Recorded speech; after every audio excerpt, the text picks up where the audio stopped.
Hi,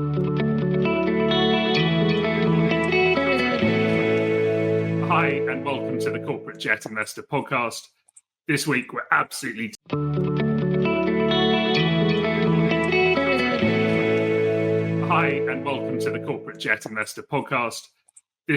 absolutely delighted to have Ben Shirazi, founder and owner of Smart Jets. Ben, how are you? Wonderful. Thank you so much. I'm delighted to be here.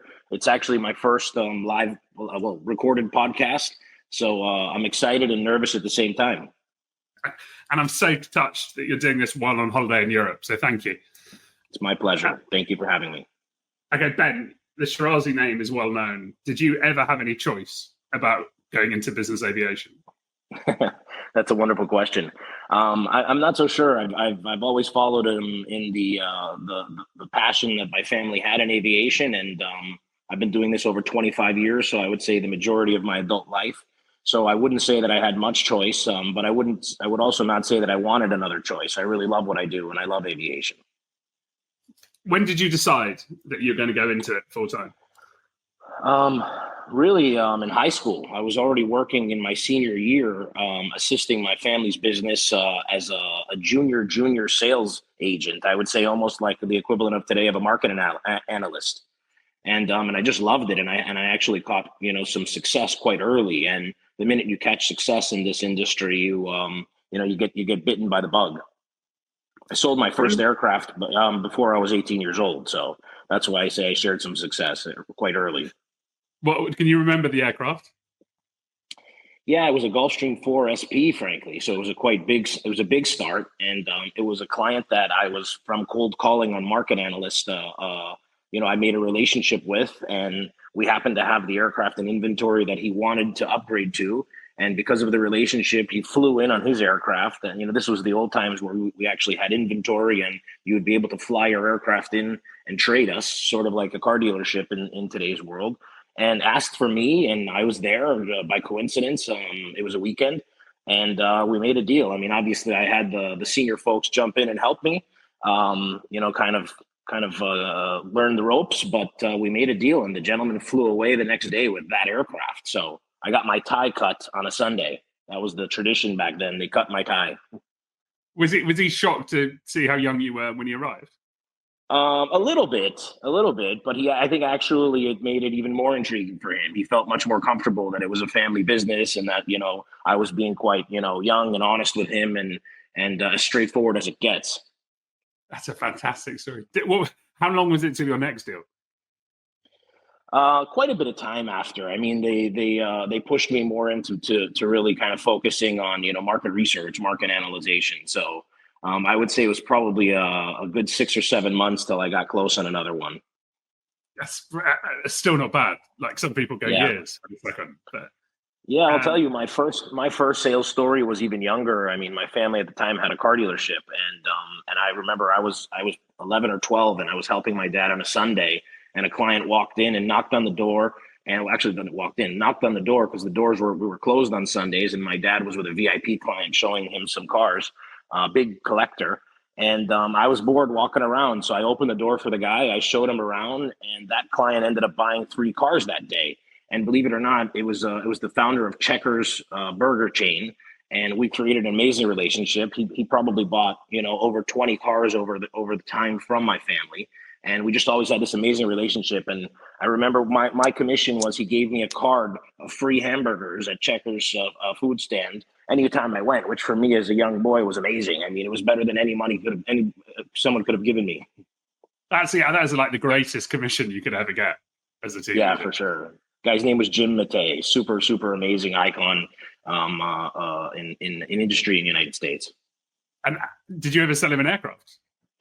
So actually, he did end up becoming an aircraft owner, but from my father, because they created a good relationship for many years. Jim was an amazing guy. He didn't just do that. He was a serial entrepreneur. He owned NASCAR race teams. Yeah, he was just quite successful in many different levels. So you've now got your own company, Smart Jet, and you split it between completions and sales. So we actually have 2 companies. We have a company called VIP Completions, which is a 145 repair station focusing mainly on cabin interiors and audio video upgrades and amenities. We don't do much aircraft maintenance, if any. We just kind of focus on our niche, which is the cabin, and back. And SmartJets is our broker dealer. So, typical broker dealer, we will buy and sell aircraft for clients. So I kind of looked at the concept of my family business where they were a dealer per se, where they were buying aircraft, retrofitting them and selling them to the open market. And when I saw the market kind of get more and more active, I found that it would be more interesting to have a standalone repair station specializing in the retrofitting because it was quite successful. It was the reason that we were selling so many aircraft. So I decided to open up that business as a third party, vendor for any client, not just a client purchasing an aircraft from us. And then over time, we decided to also have a brokerage firm. So there was no sort of overlap in terms of, you don't have to buy an aircraft from us to get it retrofitted with us and vice versa.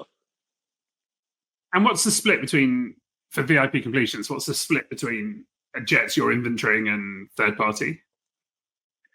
In SmartJets, in terms of inventorying, I would say not much. I mean, I would say less than 20% of what we do is inventory aircraft. Majority is split 50-50 really between acquisitions and sales. Clients actually looked at our niche expertise on buying aircraft for inventory and have found a way to leverage that for us to assist them in purchasing, a value play, finding an aircraft that needs to be refitted and, needs to have maybe some maintenance done, but getting an amazing deal. And they've leveraged our experience there and hire us to go and find that and go through the motion. So we actually do have a lot of cross-pollination between a SmartJets acquisition customer, having a VIP completions interior done as a package on the purchase. Yeah, that's what I meant. Are you buying aircraft inventory, putting them through VIP completions and then selling them? Or is that too long? No, I mean, we will, like I said, less than 20% of our annual transactions are that, but we do more than 50% of our completions are clients that hire SmartJets to buy an aircraft for them. And as soon as they close, they put it through VIP completions to have a complete refit. So what's the secret of a perfect interior? I mean, at the end of the day, it's doing everything. I mean, it's just A to Z. If when you try and cut corners on interior and, only do certain areas and not other areas, you never kind of end up happy. So the secret is, to go all in and make sure that you're checking every box because the time to put it down is more valuable than the difference of spending from kind of checking every box. And then the end result is always fantastic. And it speaks for itself because the value of the aircraft increases massively. I find that the aircraft that we refit are when they do come to market. So let's say a client buys one, enjoys it for 2 years, and then wants to sell it an upgrade or downgrade. That aircraft is usually going to get the highest price in its comp kind of category and will be one of the quicker ones to sell just because it checks every box. It looks fresh and new, or as I say, better than new. And do you sit with your customer? If I came to you and said, look, I want to have it bright purple throughout, gold carpet, bright purple, everything, are you going to say to me, I can do that, but it might affect resale? For sure, 100%. I mean, we always try and guide our clients to make the right decisions. So we definitely try and avoid, poor taste and choice. But at the end of the day, we're there to make the client's, request come true. So if they're adamant on wanting something specific, we'll do our best to achieve it for them and also kind of try and make it as palatable as possible. And if you've sold a lot of aircraft, how much would you, if you've got a bad interior, it makes it a lot harder because customers can't visit. Definitely. And not a lot of customers are comfortable with the process. They would rather pay more for a turnkey aircraft than go through the purchase and retrofit just because they don't necessarily have a trusted advisor that's going to put them through the process. Interior makes a massive difference to resale, doesn't it? Definitely. And I think that's where we were discussing before we got cut off. A lot of the purchasers are not comfortable with going through the process because they don't have a trusted advisor. So essentially they buy an aircraft and then it's, open game for them to go to a facility and the pricing may not be fixed on what the retrofit will cost and the timing may not be fixed. So they're concerned. So I find a lot of buyers would rather spend more money on a turnkey asset than go through the project. But that's why a lot of our customers are repeat, because they've gone through the process with us once or twice, and we deliver on contract and on time. So once they have that trust and relationship, then they see it as an efficient way to create value in buying something more than they would have bought before, because they're going to upgrade it and go through the motions. So the trust is a very important piece of the whole puzzle when you're doing a completion with a client. So you've got customers who are happy to buy a fixer-upper. Majority of our customers are just that. They're coming to us to find value in a fixer-upper, knowing that we're actually going to end up getting them something better than they'll find on the open market when it's completed with our work scope. That's interesting. And I guess my issue would be, if I buy a plane, I want to fly it tomorrow. So are you feeling a lot of pressure from them who want to try out their new aircraft as quickly as possible? Definitely. I mean, most people don't want to lose a day. So that's obviously part of the pain in the process. But I have clients that will have multiple aircraft, and they'll go through the process comfortably.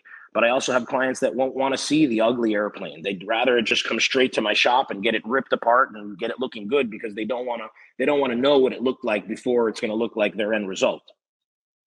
And so that's really interesting. And obviously you're putting connectivity in. Is that the big thing everyone wants? For sure. Everybody is looking to have the same comforts they have at home now, which is, streaming Wi-Fi, telephone active, you're on the ground, and as well as the audio video. I mean, the systems we put in the aircraft are, essentially the same you'd expect on your yacht or in your home living room. Amazing sound, great cinema, media server with thousands of downloaded content. And now with the Starlink internet connectivity, it's a new thing. I mean, it's been out for a bit, as you I'm sure you know, but now everybody's starting to look towards having Netflix and Prime functioning on the airplane, just like you would at home. It's a whole new ballgame. So roughly how long do you say to a customer it's going to take you? And I know that it depends what the completion is, depends on the size of an aircraft. But if I'm buying like a super mid or a aircraft, how long should I put for interior? So if you're doing everything, including connectivity, a heavy aircraft, we would say is about 2.5 months, 3 months if you're including paint in it.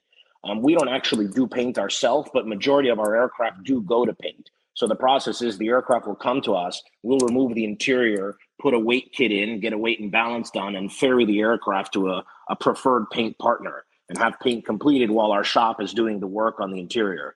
And when it's done, have it ferried back and then start the installation process of all the connectivity and so on and so forth. And then finally the interior completed. And how long does it last for? A finished product? Yeah, once I've got it, if I'm buying a new aircraft, an old aircraft, I'm getting a new interior, and new paint, am I hoping it's going to last for 5 years, 10 years? For sure, 5 years. I mean, some even longer. The good thing for my business is most folks are tax, incentivized, so they don't own the aircraft past 5 years. They're looking for more depreciation, especially our American clients, and they never make it that far. So they'll usually get 2 or 3 years out of the aircraft as new, and then sell it, with a profit, or sometimes even. But usually they get a lot of value out of what they spend on it, because they've upgraded it, and then they'll do the same thing all over again. So, but I can tell you, I've repurchased for a client an aircraft we did, 7 or 8 years ago, and it really didn't need much. I think we just did a soft goods refresh instead of wood and all the extras, because it had all the bells and whistles then. And if I'm buying an aircraft and I want some revenue from charter, is there anything I should think about for the interior, or do I just treat it like a normal aircraft? I mean, it's definitely always the stressed question. Everybody wants today, light and earth tones, kind of like you're seeing in the latest modern housing. But at the end of the day, when you're chartering an aircraft out, it's definitely going to wear more. So it's always this debacle we find our clients. Oh, I want cream and light seats and earth tones, but it doesn't bode well for charter. So, and then you try and avoid darkening the airplane up by doing darker colors, which bode well. So I think what we usually recommend is go with what you want. We pick the finest products, like Garrett is our leather supplier, and the leather seems to just wear fantastically. Have a good team cleaning the aircraft up, and obviously have a charter company that's going to select who your clients are. Yeah, look after it. And yeah, if you're looking to grab every single charter, then you definitely need to make a decision on doing something darker in the airplane so it wears better. But most of our clients are not that. I mean, if they're doing charter, it's select trips for VIPs and families. It's not, every chair full and so on and so forth. And do you have a favorite project? Every project is a favorite until it's finished, really. So I think we just recently delivered a famous celebrity slash musician 767. That was our biggest project to date. Was definitely our most stressful project, but I can tell you it's definitely my favorite because I'm proud of what we achieved. And that must have been a massive investment from your side. For sure. And a tough one. I mean, for a small business like myself, these are the projects that can make or break you. So I was happy when we were at the end of it successfully and still had some profit. So, but I definitely think it wore our team out, and it was a challenge, but it definitely showed the value of what we have in place. It was a 6-month plus project, and like I said, it was the biggest single ticket project we've had. We had done a 767 2 years prior, but this one was just much more extensive in what they wanted and how the design was and who the client was, and they just threw the book at it. How would you judge your attitude to risk? I'm risk adverse, but I like a challenge, and I like to explore new ways. I feel like if we don't challenge ourselves in life, we'll never kind of push the envelope on what we can achieve. And you've got it feels like two very different businesses. And I know you're going to tell me there's a lot of things the same, but the sales side's, in a completion, you're taking 6 months. You've got very different, it's, attention to detail. It's, 6 months of really hard work. Presumably negotiating a contract for completion takes a lot longer as well. Yes. Yeah. And then you've got the sales side where you're much more transactional, and you're dealing over 3 months with a customer, maybe, if it's ideally a lot shorter. Yeah. I mean, they're very different businesses. I'm sorry I cut you off. You were getting to the question. Go ahead. No, you did. You go. Very different businesses. They're very different businesses, but like I said, most of our clients do both. So we actually have both parts of the project. We have the several months, selecting an aircraft and closing and going through a pre-purchase inspection, and then we have the part where we put it into the completion and deliver them a finished product. So we definitely get kind of cross-pollination where we end up going through both time periods with clients. But again, on the sales side, it's not just. I don't find that it's transactional where you do a deal and you're done with it. Most of our clients are relationships. So I still get emails from clients we sold airplanes to a year and a half ago asking me for a high ticket bill and maintenance if it looks right. So it's a long-term relationship. I guess they look at you as a trusted aviation advisor at the end of the day, and both kind of buckets are in the aviation spectrum. So whenever there's concern or questions, they'd like to go to their trusted aviation advisor and say, hey, does this look right? I'm spending $500,000 on maintenance. Are these guys doing the right thing here? What are your opinion? Any suggestions? So I find that I get emails daily from transactions that happened, a long time ago, just to help and advise. Which side do you enjoy most? I love the deal. I mean, I love the art of a deal. Like our famous president book was titled. So, I mean, I love the deal. I love negotiating. I love the purchase. I love being able to, succeed for our clients in terms of getting value out of something for them that they couldn't have done elsewhere. So I really enjoy that. But then I also love, delivering a final product to a client where we see them, elated on what they have and excited when they see everything with all the lights and bells and whistles going. So I love the delivery and I love the deal. Which is most stressful? The middle part. The middle part is obviously the most stressful. Production. I mean, production is tough. We're dealing with a lot of moving pieces, from laborers to vendors to equipment suppliers. I mean, I find that running the day-to-day business of completions is, I would say the biggest challenge. But the same on the purchase side. I mean, going through the issues with the pre-purchase inspection and problems you can have and arguing discrepancies that should be covered by a seller or covered by a buyer and not. So the middle part is obviously usually the toughest. The deal on the front and the delivery on the end are the most enjoyable. You were talking about depreciation and tax, and we've just seen the bonus depreciation agreed. Are you excited by that? Definitely. I mean, we've all been waiting for it, so it's kind of something that I almost feel like we should have had this a few months ago. The clarity on what this bill was going to include and was it going to get passed. We've all been, I would say, since February looking for it. So I definitely think it's going to do amazing things for our industry. I think it's been the cornerstone to the success of the business jet world.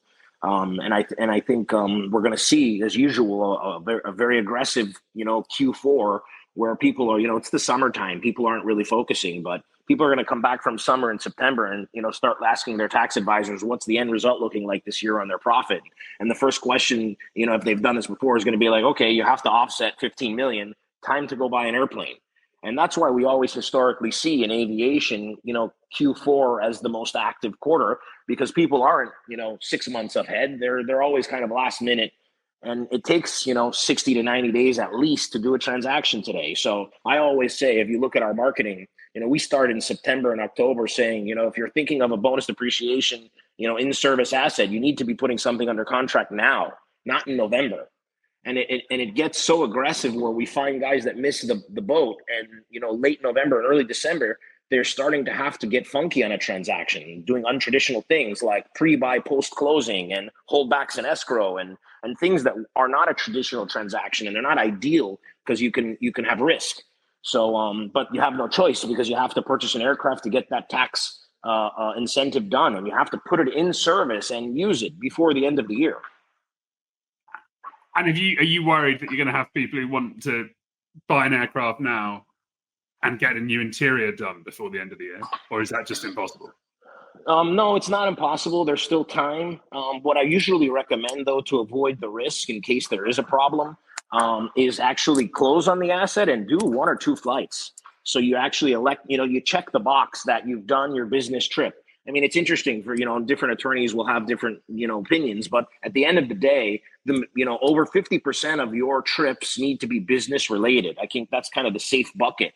And if you're only doing 1 trip and then it goes down for the rest of the year for a refit, it checks that box. So you just need to make sure you're doing that as a business trip, and not to be confused as a personal trip. And then you're safe. So it's usually my recommendation just to be, if you're starting to get into like October, putting it in, or November, definitely do 1 good business trip on the airplane and then bring it in. Yeah, there was a famous case, wasn't there, where someone didn't have a table or something, and I think the IRS. Yes. Yeah, and they said, "How did you do business on it when there was no table to sit at?" Yeah, I think that's all. I mean, that's bad luck, frankly. I mean, it's not reality. At the end of the day, a business trip is to take an entrepreneur from A to B, to look at his car dealerships or look at different real estate assets, and it's nothing to do with negotiating deals on board the aircraft.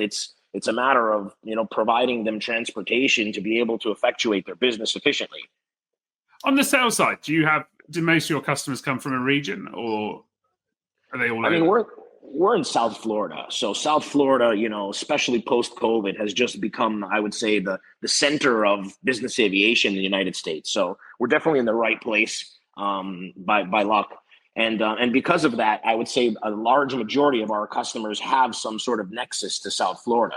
Doesn't mean they're from South Florida, because nobody really is from Florida, but it means they either have a home there or a second home or now their primary residence. But people are, I have a lot of Canadian clients. I have a lot of European clients. I have a lot of New York clients, as you can imagine, but they all now have a nexus or a base in South Florida. And that definitely makes things, comfortable, because they'll come in and check on their project, or we see each other socially. And we have mutual friends that have done a project with me and given them the comfort that, when we say we're going to do something, we deliver. That gives a big, actually knowing from a friend or a peer that, they've gone through a process with someone like myself, comfortably and successfully, is a big push for somebody, having comfort to go forward on a project with us. And on the sales side, what are the qualities of a good aircraft broker? Being straightforward, knowing how to communicate well. I think that's the most important thing. Not being afraid to, go through the details and and discuss the problems. I usually like to discuss, I would say I'm the most negative person in a transaction with my client usually, because I'm going through all the bad things up front. So people are saying, well, wow, you're really not trying to sell the airplane. Well, I want to get through the bad things so that, they're out on the table. And if we can get through them and comfortable with them, the rest will be easy sailing. And do you prefer acquisition or advice or selling? I love buying. I mean, I love the art of the deal. I definitely enjoy it more than selling, because you're the person with the ability to purchase. So I would say the buyer is always right. On the sales side, obviously, it's more complex. You have to make everybody happy in the room, and sometimes accept things you don't want to accept. I mean, we're in the middle of a transaction now on an aircraft that I can tell you I would never agree to all the things we're agreeing to do just because we want to get the deal done. And how do you deal with things when deals go wrong? Deals die. Not every deal is going to close, and I think that's one of the sides that people don't realize is that selling aircraft, you get a lot of lows as well, don't you? Definitely, and I feel like every done deal has probably dies a couple times in between.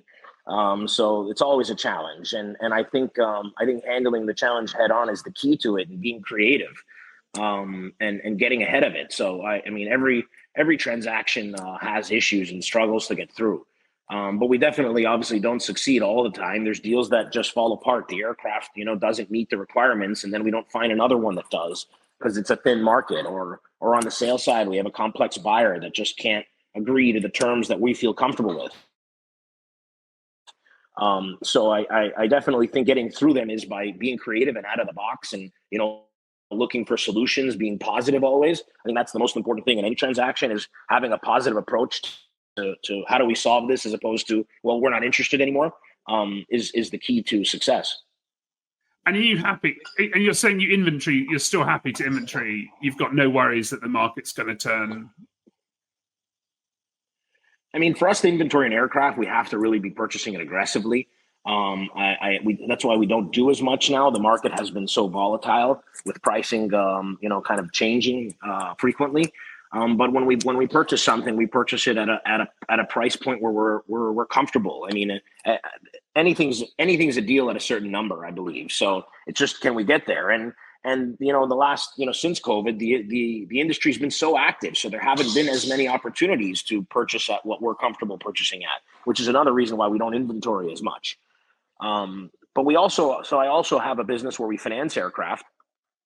It's part of what we do at Smart Jets. And because of that business, we'll end up also purchasing aircraft for financing transactions, or because of the result of a financing transaction. So again, it's all about, entry and exit. So if our entry point is good, we're comfortable. And how does the financing work? Is that a leasing product, or?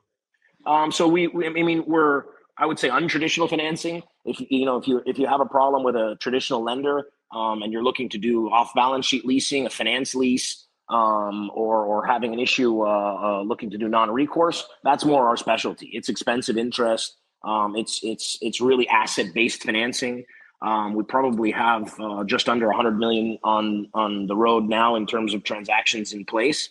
But again, it's creative financing at the end of the day. It's not something that your traditional American entrepreneur is going to need. It's if you can't get done by your, I would say, tier 1 and tier 2 lenders. And so or you're having an argument with your bank. You don't want to go to them. You don't want to do a personal guarantee.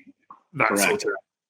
Yeah, listen, I'll give you an example. There's real estate folks now that have, they're over leveraged, and they're trying to renegotiate their main, financing on their livelihood, their projects. And because of that, they're not appealing to traditional lenders anymore to finance their aircraft. So they'll need to come to somebody, less traditional. Like there's many folks in that space, not just us.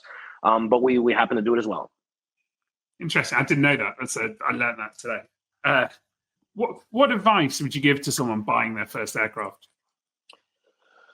I mean, you need to be ready to write the check every month. I think that's the first piece. Anybody can write the check to buy it. Not anybody, but that's the easy part. It's writing the check monthly, and knowing that you have the right people in place to do it and be ready for it. So I think the most important thing we do with a first-time buyer is we show them the operating cost, and we show them a conservative figure, so that it's usually higher than what the expectation is. And if that's 150,000 a month or $200,000 a month, we just have to make sure they're ready to be, ready to be making that check, whether they're using the aircraft or not. A lot of it is fixed expenses. So once we can get through that, I think that's where the rest kind of becomes easier. So that's the first, milestone I would say you need to achieve when you're discussing a transaction with a first-time purchaser. And with COVID, we saw a lot of people come in and buy aircraft for the first time, often older aircraft. First-time buyers were going for in. And at the time, I think a lot of people were going, we're going to see a lot of unhappy owners. Have you seen that? Yeah, I think people that are first-time buyers getting in an older aircraft, maybe not having the right people in place to run it, not understanding that in 2 years it's going to have $1 million worth of maintenance coming due. That's the second big part, is looking at the maintenance forecast and, okay, I'm going to lose the plane in 18 months from now for 3 months, and it's going to cost me $1 million, and I won't have the plane to use as well. So it's not just money; it's actually loss of use.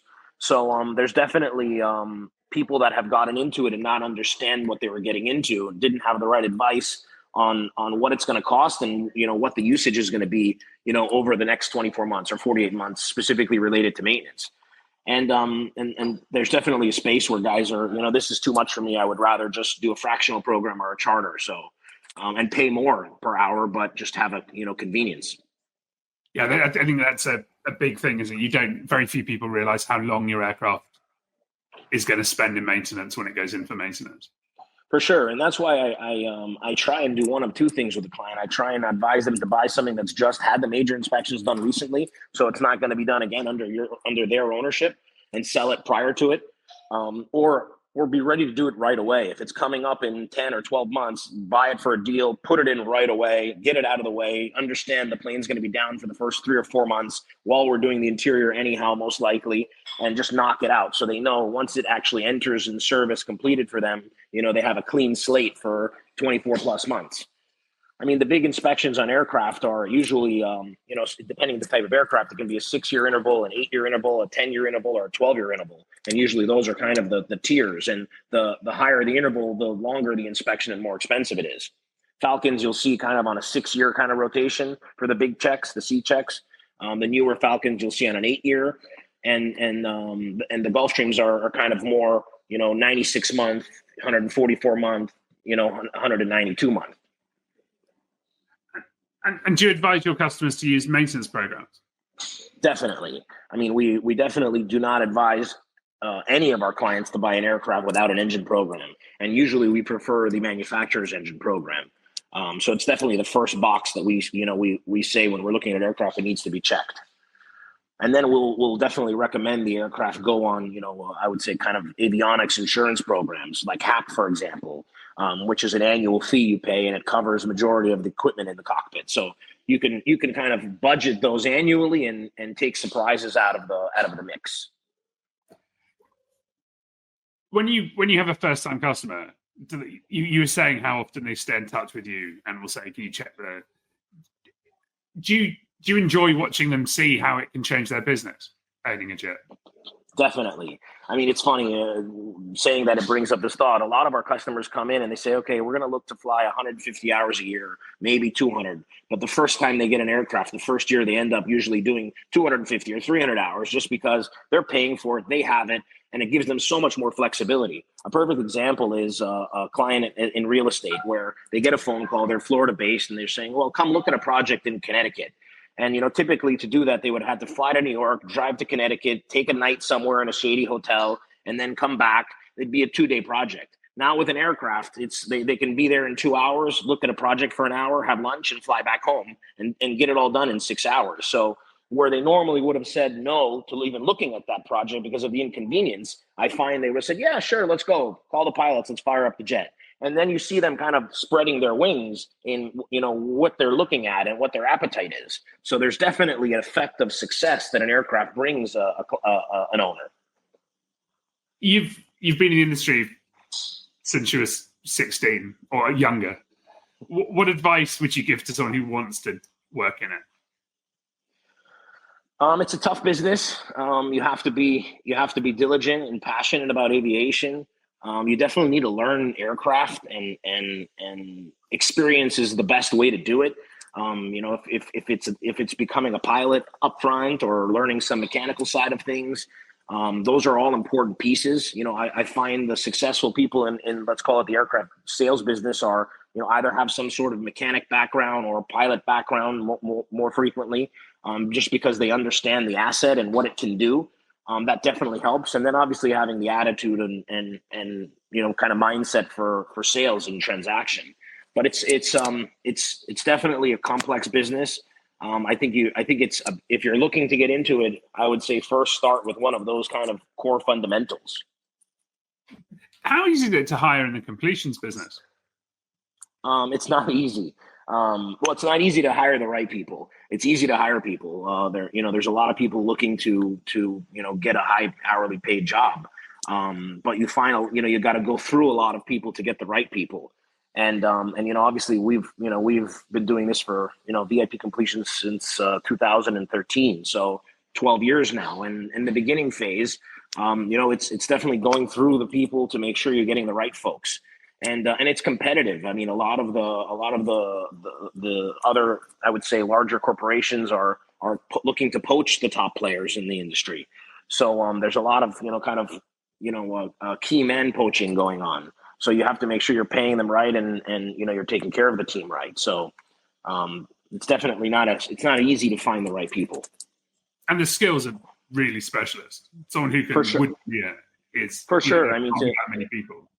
There's different parts of it. The most complex part is obviously the removal and the installation process.